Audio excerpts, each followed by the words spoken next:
नमस्कार श्रोतेहो, नमस्कार. अमृत कलश या कार्यक्रमामध्ये मी रेवा देवरस आपलं सगळ्यांचं मनापासून स्वागत करते. श्रोतेहो, आज आपल्याला ज्या पाहुण्या म्हणून लाभल्या आहेत त्या आहेत ज्येष्ठ नागरिक संघ अंकलीच्या अध्यक्षा संजीवनी पाटील मॅडम. त्यांनी फक्त ज्येष्ठांसाठीच नाही तर महिला सक्षमीकरण आणि लहान मुलांसाठीही भरपूर काम केलेलं आहे. तर आपण आज चर्चा करूया त्यांच्या या संघटनेविषयी आणि त्यांनी केलेल्या कार्याविषयी. पाटील मॅडम, आमच्या आकाशवाणीच्या स्टुडिओमध्ये आपलं मनापासून स्वागत आहे. नमस्कार. नमस्कार. मी आकाशवाणी सांगली केंद्राने माझी दखल घेऊन इथं मला मुलाखतीसाठी बोलवल्याबद्दल प्रथमतः मी आकाशवाणी सांगली केंद्र मनापासून आभार मानते.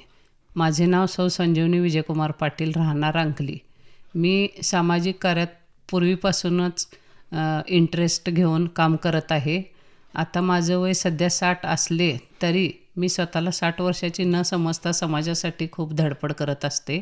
आज मला इथं बोलवल्याबद्दल मी आपली आभारी आहे. बरं मॅडम, आता मला पहिला प्रश्न असा विचारायचा आहे की आपली ही ज्येष्ठ नागरिक संघटना स्थापन झाली त्यामागचा उद्देश काय आणि आपण या संघटनेच्या संपर्कात कशा काय आलात त्याबद्दल काय सांगाल? सध्या कसं आहे, कलियुग असल्यामुळं ज्येष्ठांची कदर केली जात नाही. बऱ्याच ठिकाणी मी ज्येष्ठांचे हाल होताना पाहिले. मग माझ्या मनात आले की आपण ह्याच्यात उतरावं आणि ज्येष्ठांच्यासाठी काहीतरी करावं, म्हणून मी ह्यात रस घेऊन काम करायला लागले. 2015 साली केंद्र शासन आणि राज्य शासनाकडे प्रस्ताव केला आहे. बरं, ही जी संघटना स्थापन झाली तेव्हा सदस्य संख्या किती होती आणि आजच्या तारखेला किती आहे? त्यावेळेला सदस्य संख्या शेकड्यात होती, आता हजारोच झालेली आहे. अच्छा, म्हणजे जवळजवळ 10 पट जास्त म्हणायला काही हरकत नाही. 10 पट वाढलेली आहे. मॅडम, जसं तुमच्याबद्दल आम्ही वाचलं तेव्हा कळलं की आपण डिजिटल साक्षरता महिला योजनेअंतर्गतही अंकली या गावात 105 महिलांचं नोंदणीकरण केलं होतं आणि महिला सक्षमीकरणासाठी आपण भरपूर काम केलं आहे. तर याबद्दल काय सांगाल? महिला सक्षमीकरण म्हणजे कसं आहे की कॉम्प्युटर, लॅपटॉप, मोबाईल ह्या वस्तूंची माहिती दिली आम्ही त्यांना.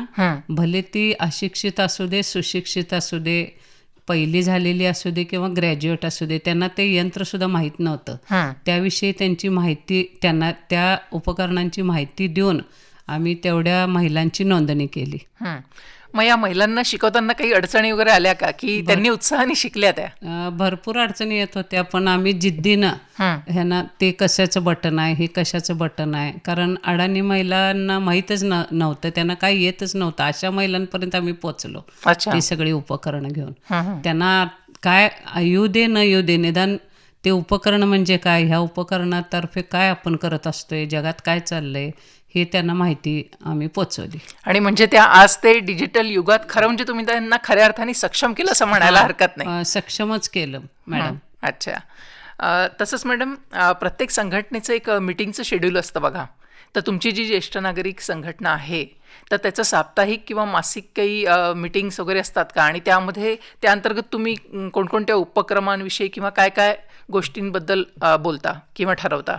ज्येष्ठांच्या विषयी माहितीपत्र काढली जातात. बरं. ती माहितीपत्र आम्ही होम टू होम किंवा 1 by 1 असं घरोघरी जाऊन प्रसार आणि प्रचार करत असतो आम्ही. अच्छा. भले 2 माणसं असू देत, 4 माणसं असू देत, आम्ही प्रत्येकाच्या घरी जाऊन ज्येष्ठांच्यासाठी आपल्याला काय केलं पाहिजे, आत्ता ही काळाची गरज आहे म्हणून आम्ही फार प्रयत्न करत असतो. अच्छा. आपला भारत देश हा संस्कृती प्रधान देश आहे. पूर्ण म्हणजे अगदी जानेवारीपासून ते डिसेंबरपर्यंत आपण वेगवेगळे सणवारही साजरे करत असतो. तर ह्या ज्येष्ठ नागरिक संघटनामध्ये जे ज्येष्ठ लोक आहे तर आपण कोणकोणते सण किंवा सण समारंभ साजरे करतात आणि त्यांचा त्यामध्ये कसा सक्रिय सहभाग असतो याबद्दल काय सांगाल? आता ज्येष्ठांच्यासाठी म्हटले तर मेन 3 सण आपण मोठे साजरे करतो. एक दिवाळी, दुसरं दसरा आणि तिसरा सण म्हटला तर म्हणजे तसे 12 सण आहेतच आपल्या महाराष्ट्रात. तर प्रत्येक सणाला आम्ही ज्येष्ठांना जाऊन थोडा ना थोडं खाऊ वाटप करत असतो. अच्छा. मॅडम, आजपर्यंत या तुमच्या ज्येष्ठ नागरिक संघटनेने समाजकार्यही भरपूर केलेलं आहे, तर त्याबद्दल काय सांगाल? आता ज्येष्ठ नागरिक संघटनेतर्फे आम्ही माझ्या गावात मी 40 बायकांचा मोठा प्रॉब्लेम आहे की त्या कॅन्सर लपवून ठेवतात आणि त्याचे वाईट परिणाम होतात. म्हणून मी घरोघरी जाऊन 40 बायकांना उत्स्फूर्त केलं की तुम्ही न लाजता स्तन तपासणी करून घ्या. असं 40 बायकांची तपासणी केली, त्यात 4 पॉझिटिव्ह निघाल्या. तर त्या 4 पॉझिटिव्ह निघाल्या, त्यांना कन्व्हिन्स करून पुढील ट्रीटमेंट घेण्यास मी मदत केलेली आहे. अच्छा. आणि 40 बायकांचं कॅन्सर तपासणी मी वैयक्तिक करून घेतले, शिबिर भरवून. मोफत, पूर्णपणे मोफत केलं हे. मोफत. घरगुती गणपती सजावट स्पर्धेत 40 बायकांना भाग घ्यायला लावून त्यांना भाग घेतल्याबद्दल प्रत्येकीला भेटवस्तू व सर्टिफिकेट देण्यात आले. अच्छा. तसेच माझ्या गावात भट्ट्या भरपूर आहेत, वीट भट्ट्या.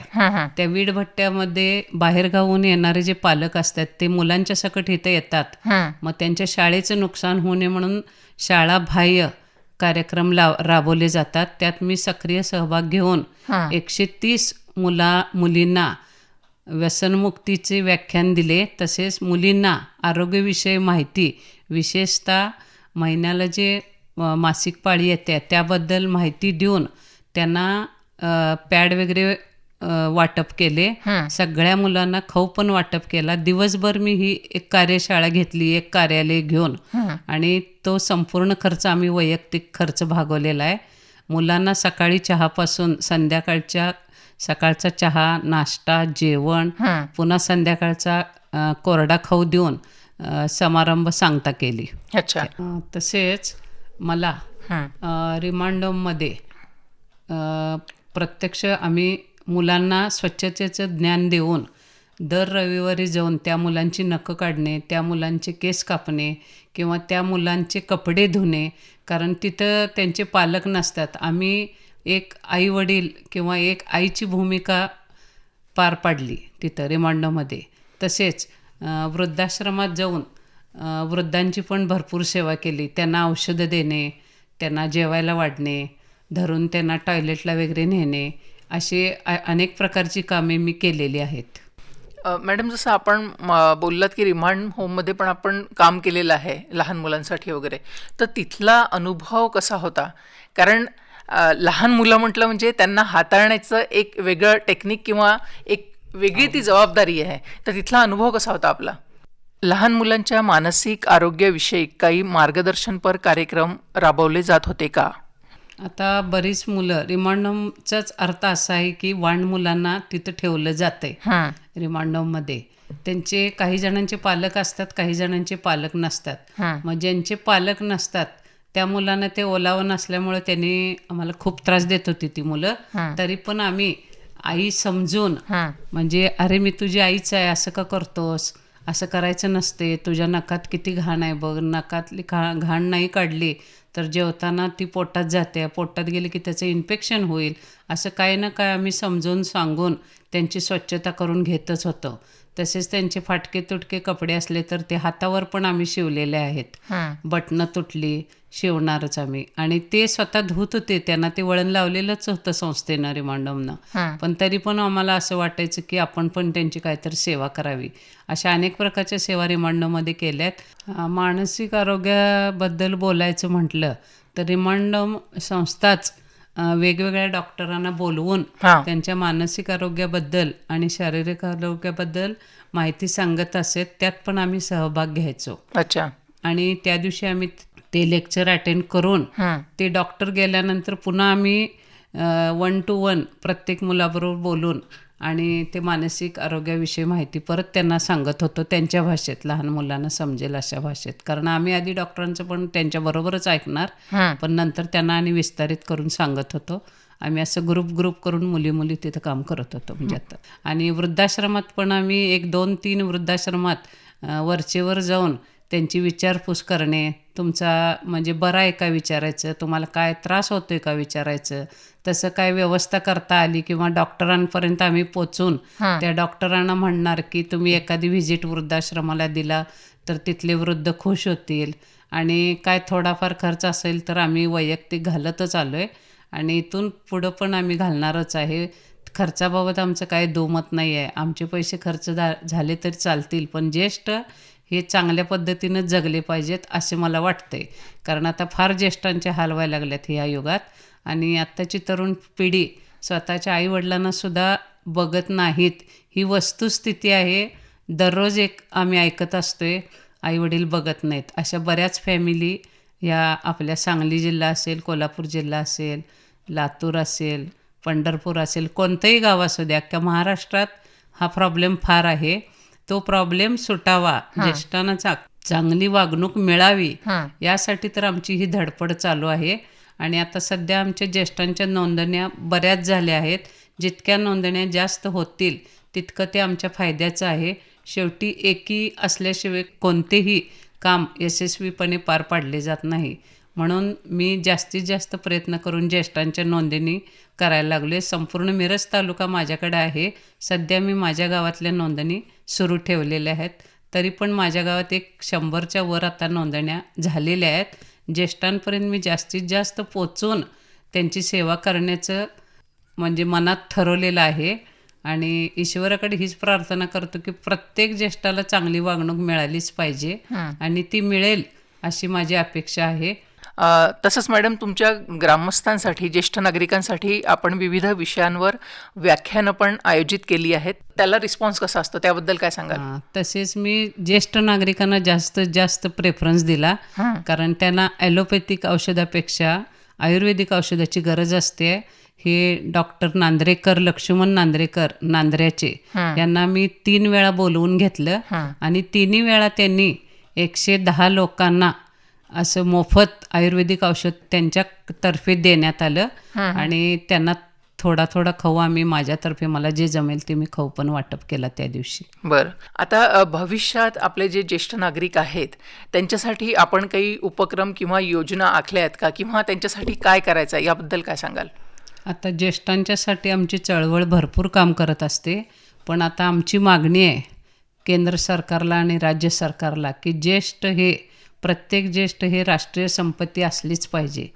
तसेच आरोग्यासाठी स्वतंत्र व्यवस्था असली पाहिजे, किंवा प्रवासासाठी पण खास ज्येष्ठांच्यासाठी स्वतंत्र व्यवस्था ST महामंडळाने केली पाहिजे. ह्या जर सगळ्या सुविधा उपलब्ध झाल्या तर प्रत्येक ज्येष्ठाची संध्याकाळ ही सोनेरी झाल्याशिवाय राहणार नाही, असं माझं मत आहे. बरं मॅडम, आता गेले कित्येक वर्षापासून आपण या संघटनेमध्ये आहे आणि काम करताय, तर इतक्या वर्षाचा अनुभव आहे आपल्याला, तर एखादा असा अविस्मरणीय प्रसंग आठवतो का ज्येष्ठांसंबंधीचा? एका मीटिंगमध्ये जवळजवळ 100 माणसं होती आणि तिथं आयुर्वेदिक चहा ठेवला होता. बरं. तर दूध घालून स्पेशल दुधातला चहा पिणारे पण 2-2दा चहा पिले आणि त्याची सर्व्हिस मी प्रत्येक ज्येष्ठापर्यंत पोहोचवली. कारण प्रत्येक ज्येष्ठाला उठून त्या किटली आहे दिसते, पण ते कसला चहा आहे काय चहा आहे माहीत नव्हतं. मग एक आयुर्वेदिक चहा घेऊन आलेले एक व्यक्ती होती. ते म्हणाले हे फक्त उकळलेलं पाणी आहे मॅडम, 1-1 चमचा घालायचा आणि प्यायचा. आणि ते इतकं आवडलं ज्येष्ठांना की तो आनंद बघून मला पण फार आनंद झाला की ज्येष्ठांना गरज कशाची आहे ह्याची जाणीव मला त्या दिवशी झाली. हा माझा अविस्मरणीय प्रसंग आहे. म्हणजे चहा हा किरकोळच आहे, पण तो चहा फार महत्त्वाचा होता त्या दिवशी आणि तो चहा मी प्रत्येकापर्यंत पोचवला. तो कार्यक्रम दांडेकर हॉल सांगली येथे झाला. बरं मॅडम, आज एक ज्येष्ठ नागरिक संघटनेच्या आपण अध्यक्ष आहात आणि गेल्या अनेक वर्षापासून याच्यात कार्यरत आहात. तर आजची जी युवा पिढी आहे किंवा या समाजाला आपण एक ज्येष्ठ नागरिक म्हणून आणि या संघटनेच्या अध्यक्ष म्हणून पण काय संदेश देऊ इच्छिता? मला आत्ताच्या तरुण पिढीला असा संदेश द्यायचा आहे की आज आम्ही ज्येष्ठ आहे, उद्या तुम्ही ज्येष्ठ होणार आहे. तुम्ही आमची आज दखल घेतला तर उद्या तुम्हाला पण तुमच्या पुढची पिढी तुम्हाला ज्येष्ठ म्हणून मान मिळेल. जर मागच्या पिढीला तुम्ही मान दिला तरच तुम्हाला मिळणार. आणि हे संस्कार घरातूनच व्हायला पाहिजेत. म्हणजे समाजात तर होतील, पण घरातून जर तसे संस्कार असतील तर समाज सुधारायला वेळ लागणार नाही. आकाशवाणी केंद्रानं मला बोलवून माझ्या कामाची दखल घेऊन मला इथं मुलाखतीसाठी बोलवल्याबद्दल आकाशवाणी सांगली केंद्राची मी पूर्णपणे आभारी आहे. धन्यवाद. नमस्कार. पाटील मॅडम, आज आपण इथे आलात आणि आपल्या संघटनेविषयी आणि ती संघटना जे कार्य करते त्याविषयी मनमोकळ्या गप्पा मारल्यात. त्यासाठी आकाशवाणीच्या सांगली परिवारातर्फे मी आपले मनापासून आभार मानते. धन्यवाद.